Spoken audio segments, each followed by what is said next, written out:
स्वागत है आपका सोहन इंस्टीट्यूट में। पर्यावरण की प्रैक्टिस आप लगातार देख रहे हैं सोहन इंस्टीट्यूट पर। यह प्रैक्टिस जो है आपकी यूपी टेट और सुपर टेट दोनों ही परीक्षाओं के लिए बहुत ही महत्वपूर्ण प्रैक्टिस होगी। आप लोग एक बार क्लास को शेयर कर दें। चलिए सेशन की शुरुआत करते हैं। पहला प्रश्न आपसे पूछ रहा है कि सीएनजी का ईंधन के रूप में किसमें इस्तेमाल होता है।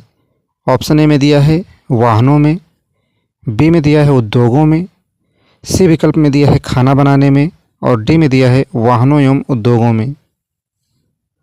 चलिए सीएनजी का ईंधन के रूप में वाहनों एवं उद्योगों में इसका इस्तेमाल होता है। सही जवाब होगा ऑप्शन नंबर डी।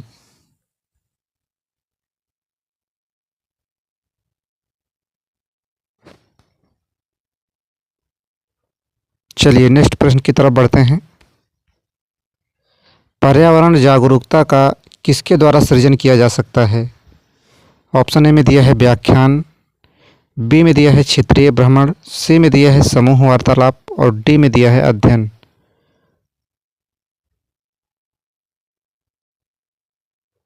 देखिए यहाँ आपसे प्रश्न पूछ रहा है कि पर्यावरण जागरूकता का किसके द्वारा सृजन किया जा सकता है।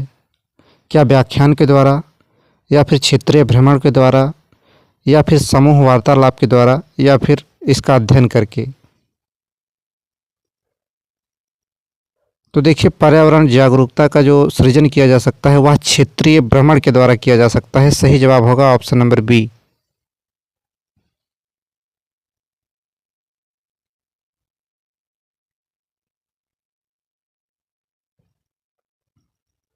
चलिए नेक्स्ट प्रश्न देखते हैं। एलपीजी किसका संक्षिप्त रूप है। ऑप्शन ए में दिया है लो पेड गेम्स, बी में दिया है लोकल पैसेंजर गाड़ी, सी में दिया है लिक्विफाइड पेट्रोलियम गैस और डी में दिया है लोकल पेट्रोलियम गैस। तो देखिए एलपीजी का फुल फॉर्म होता है लिक्विफाइड पेट्रोलियम गैस। सही जवाब होगा ऑप्शन नंबर सी।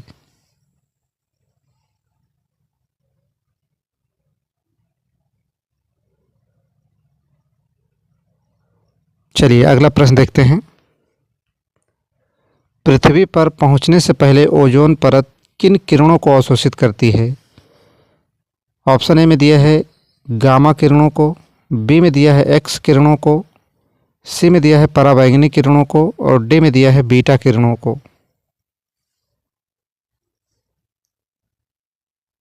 तो देखिए पृथ्वी पर पहुंचने से पहले ओजोन परत जो है पराबैंगनी किरणों को अवशोषित कर लेती है। सही जवाब होगा ऑप्शन नंबर सी।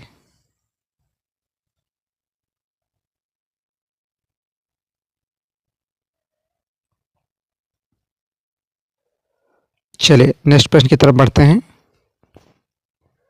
चमगादड़ स्तनधारी है क्योंकि वह आपके ऑप्शन में दिया है उड़ता है, बी में दिया है रात्रिचर है, सी में दिया है शाकाहारी है और डी में दिया है बच्चे देता है। देखिए चमगादड़ स्तनधारी है क्योंकि वह बच्चे देता है। सही जवाब होगा ऑप्शन नंबर डी।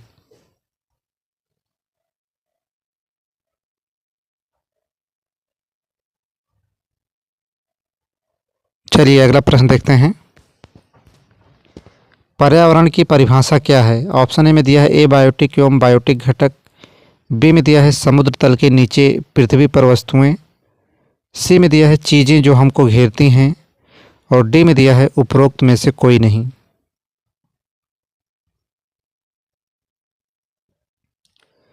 चलिए इस प्रश्न का सही जवाब होगा ऑप्शन नंबर ए एबायोटिक एवं बायोटिक घटक।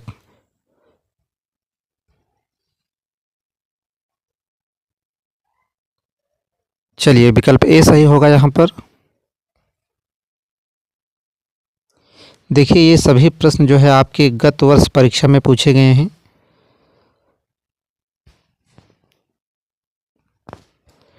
देखिए अगला प्रश्न आपसे पूछ रहा है कि निम्नलिखित अंतर्राष्ट्रीय संस्थाओं में कौन सी संस्था जो है वन्य जीवन संरक्षण के प्रति समर्पित है। ऑप्शन ए में दिया है UNFPA, बी में दिया है UNDP, सी में दिया है यूनेस्को और डी में दिया है WHO।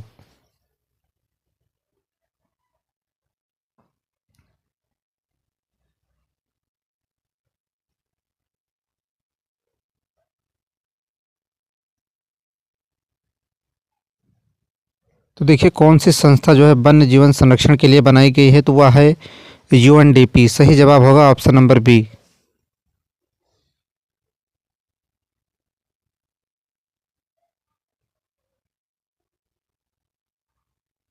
चलिए नेक्स्ट प्रश्न की तरफ बढ़ते हैं। कृत्रिम वर्षा के लिए मेघ बीजन के लिए प्रयुक्त रसायन है। ऑप्शन ए में दिया है सिल्वर नाइट्रेट, बी में दिया है पोटेशियम ब्रोमाइड, सी में दिया है सिल्वर आयोडाइड और डी में दिया है पोटेशियम नाइट्रेट। तो देखिए कृत्रिम वर्षा के लिए मेघ बीजन के लिए जो प्रयुक्त रसायन है वह है सिल्वर आयोडाइड। सही जवाब होगा ऑप्शन नंबर सी।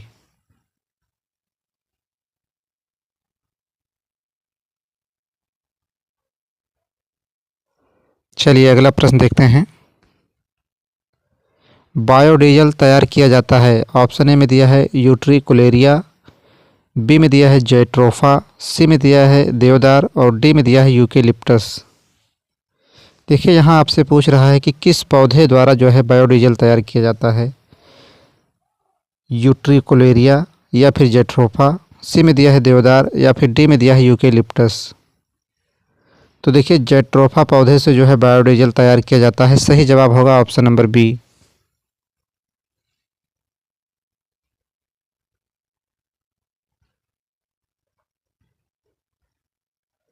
चलिए नेक्स्ट प्रश्न देखते हैं। विश्व ओजोन दिवस कब मनाया जाता है। बहुत ही महत्वपूर्ण प्रश्न है यह। आपके यूपी टीटी के लिए भी महत्वपूर्ण प्रश्न है और सुपर टीटी परीक्षा के लिए भी बहुत ही महत्वपूर्ण है। ऑप्शन ए में दिया है 21 मार्च को, बी में दिया है 16 सितंबर को, सी में दिया है 25 अप्रैल को और डी में दिया है 5 जून को। तो देखिए विश्व ओजोन दिवस जो है 16 सितंबर को मनाया जाता है। सही जवाब होगा ऑप्शन नंबर बी।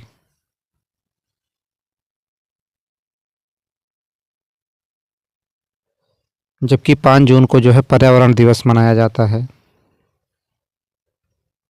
चलिए अगला प्रश्न देखते हैं।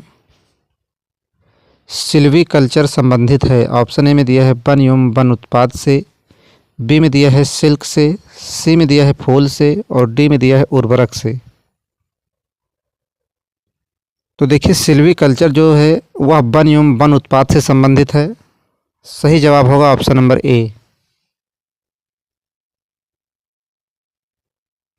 देखिए सिल्वीकल्चर और सेरीकल्चर, सेरीकल्चर जो है रेशम उत्पादन से संबंधित है और जबकि सिल्वीकल्चर जो कि प्रश्न में दिया है वह जो है वन एवं वन उत्पाद से संबंधित है। सही जवाब होगा ऑप्शन नंबर ए। चलिए नेक्स्ट प्रश्न देखते हैं। निम्नलिखित में से किस जनपद में चंद्रप्रभा वन्यजीव अभयारण्य स्थित है। ऑप्शन ए में दिया है लखीमपुर खीरी में, बी में दिया है चंदौली में, सी में दिया है लखनऊ में और डी में दिया है वाराणसी में। तो देखिए चंद्रप्रभा वन्यजीव अभयारण्य जो है चंदौली में स्थित है। सही जवाब होगा ऑप्शन नंबर बी।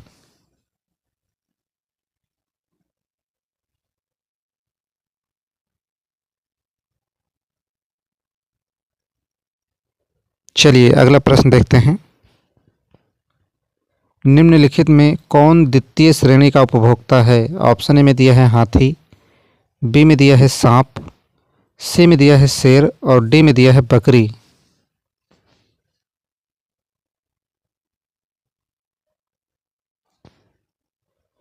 तो देखिए सांप दिया है ऑप्शन नंबर बी में। सांप जो है द्वितीय श्रेणी का उपभोक्ता है। सही जवाब होगा ऑप्शन नंबर बी।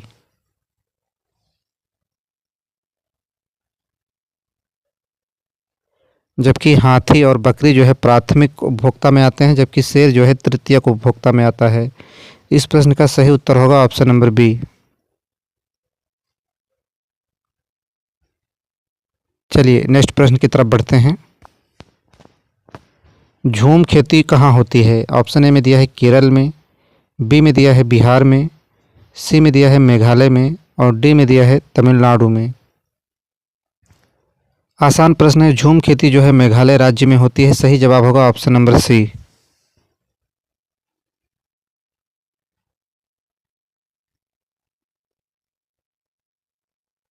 चलिए अगला प्रश्न की तरफ बढ़ते हैं। शुष्क बर्फ जो है किसका ठोस रूप है? ऑप्शन ए में दिया है अमोनिया का, बी में दिया है कार्बन डाइऑक्साइड का, सी में दिया है नाइट्रोजन का और डी में दिया है ऑक्सीजन का।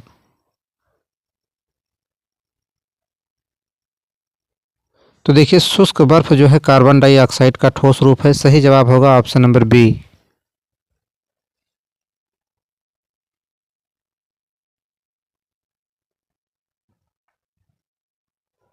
चलिए नेक्स्ट प्रश्न की तरफ बढ़ते हैं। वायु दाब मापने वाला यंत्र किस नाम से जाना जाता है?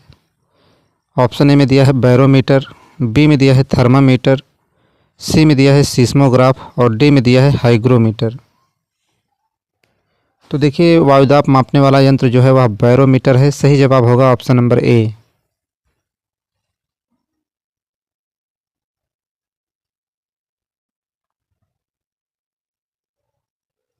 चलिए अगला प्रश्न देखते हैं। बीटी कपास है। ऑप्शन ए में दिया है एक संकर पौधा है, बी में दिया है एक ट्रांसजनिक पौधा है, सी विकल्प में दिया है एक प्राकृतिक पौधा है और डी में दिया है एक औषधीय पौधा है। तो देखिए बीटी कपास जो है एक ट्रांसजनिक पौधा है। सही उत्तर होगा ऑप्शन नंबर बी।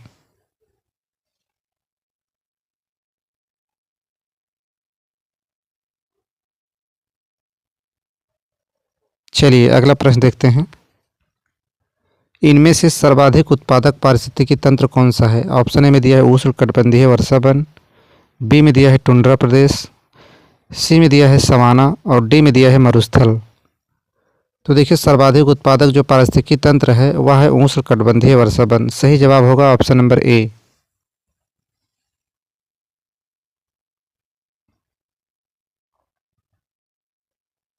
चलिए अगला प्रश्न देखते हैं। निम्न में से कौन सा रसायन आम पकाने में प्रयोग होता है? विकल्प ए में दिया है कैल्शियम कार्बोनेट, बी में दिया है कैल्शियम हाइड्रोक्साइड, सी विकल्प में दिया है कैल्शियम कार्बाइड और डी में दिया है कैल्शियम क्लोराइड। तो देखिए जिस रसायन का आम पकाने में प्रयोग होता है वह है कैल्शियम कार्बाइड। सही उत्तर होगा ऑप्शन नंबर सी।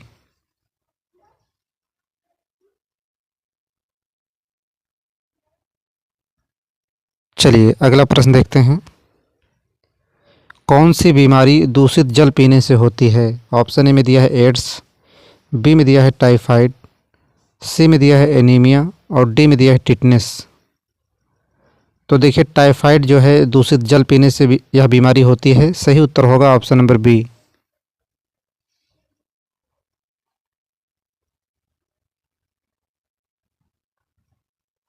चलिए अगला प्रश्न देखते हैं। इनमें से कौन सा द्विबीजपत्री पौधा है? ए में दिया है बांस, बी में दिया है केला, सी में दिया है गन्ना और डी में दिया है सरसों।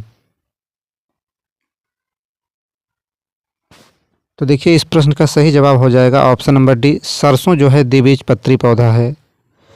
सही जवाब होगा ऑप्शन नंबर डी।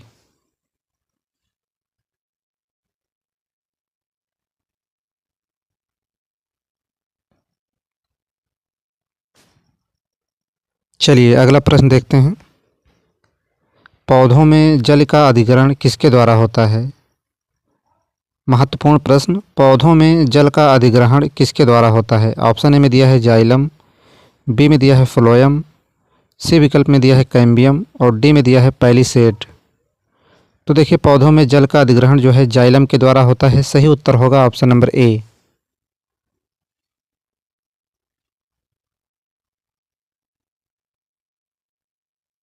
चलिए अगला प्रश्न देखते हैं।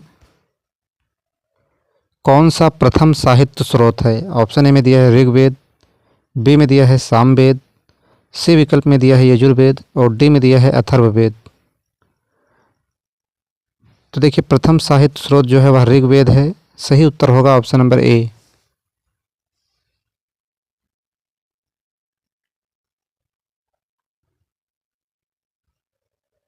चलिए नेक्स्ट प्रश्न देखते हैं। वायुमंडल में 99% भाग पर किन दो गैसों का विस्तार है? ऑप्शन ए में दिया है ओजोन एवं ऑक्सीजन का, बी में दिया है ऑक्सीजन और नाइट्रोजन का, सी में दिया है कार्बन डाइऑक्साइड एवं ओजोन का और डी में दिया है आर्गन एवं ओजोन गैस का। तो देखिए वायुमंडल में 99% भाग पर दो गैसों का विस्तार है, ऑक्सीजन और नाइट्रोजन का। सही उत्तर हो जाएगा ऑप्शन नंबर बी।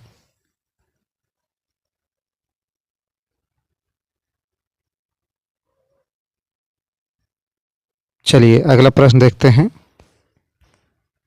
पर्यावरणीय अध्ययन में शैक्षणिक भ्रमण का मूल उद्देश्य क्या है? ऑप्शन ए में दिया है बच्चों की ऊर्जा को विकसित करना, बी में दिया है छात्रों के लिए प्रत्यक्ष अनुभव, सी में दिया है समाजीकरण को बढ़ावा देना और डी में दिया है टीम भावना बढ़ाना। तो देखिए पर्यावरणीय अध्ययन में शैक्षिक भ्रमण का जो मुख्य उद्देश्य है वह है छात्रों के लिए प्रत्यक्ष अनुभव जुटाना। सही उत्तर होगा ऑप्शन नंबर बी।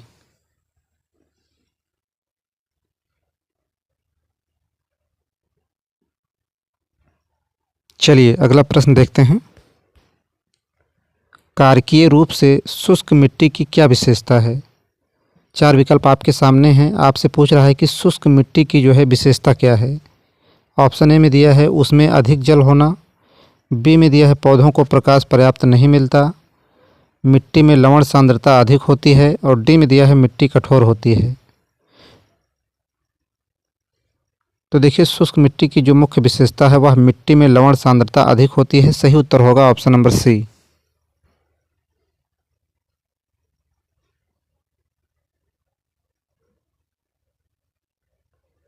चलिए अगला प्रश्न देखते हैं। सतत और व्यापक मूल्यांकन क्यों आवश्यक है? देखिए प्रश्न आपसे पूछ रहा है कि सतत और व्यापक मूल्यांकन क्यों आवश्यक है। ऑप्शन ए में दिया शिक्षार्थियों ने कितना नहीं सीखा है जानने के लिए, बी में दिया है शिक्षार्थियों की प्रगति निरंतर न बनाए रखने के लिए, सी विकल्प में दिया है निरंतर मूल्यांकन होते रहने से शिक्षार्थियों में परीक्षा का अनावश्यक भय नहीं होता और डी में दिया है परीक्षा प्रणाली को महत्व देने हेतु। तो देखिए सतत और व्यापक मूल्यांकन से जो है निरंतर मूल्यांकन होते रहने से जो है शिक्षार्थियों में परीक्षा का अनावश्यक भय नहीं रहता। यही आपका सही उत्तर हो जाएगा। चलिए इस प्रश्न का सही उत्तर होगा ऑप्शन नंबर सी।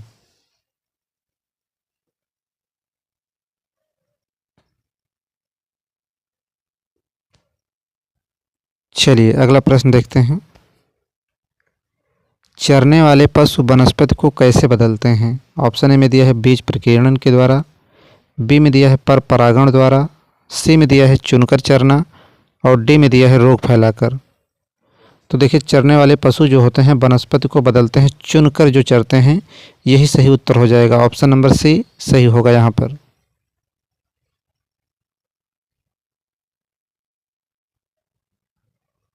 चलिए अगला प्रश्न देखते हैं। निम्नलिखित में से कौन स्वस्थ अस्थियों के लिए आवश्यक है? ऑप्शन ए में दिया है पोटेशियम एवं विटामिन के, बी में दिया है कैल्शियम एवं विटामिन ई, सी में दिया है कैल्शियम एवं विटामिन सी और डी में दिया है कैल्शियम एवं विटामिन डी। चलिए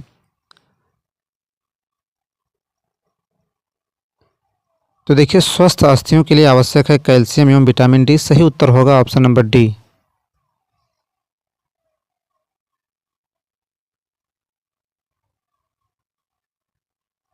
चलिए आज का अंतिम प्रश्न देखते हैं। भारत में हिमालय की सबसे ऊंची चोटी का नाम क्या है? ऑप्शन ए में दिया है माउंट केटू, बी में दिया है माउंट एवरेस्ट, सी में दिया है माउंट कंचनजंगा और डी में दिया है माउंट धौलागिरी। तो देखिए भारत में हिमालय की जो है सबसे ऊंची चोटी जो है माउंट केटू है। इसे जो है गॉडविन आइलैंड के नाम से भी जानते हैं। तो इसका सही उत्तर हो जाएगा ऑप्शन नंबर ए माउंट केटू।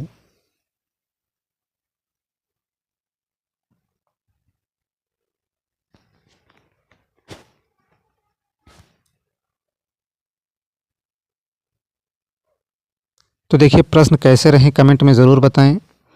आज के लिए सिर्फ इतना ही। क्लास में लगातार बने रहने के लिए आप सबका बहुत बहुत धन्यवाद।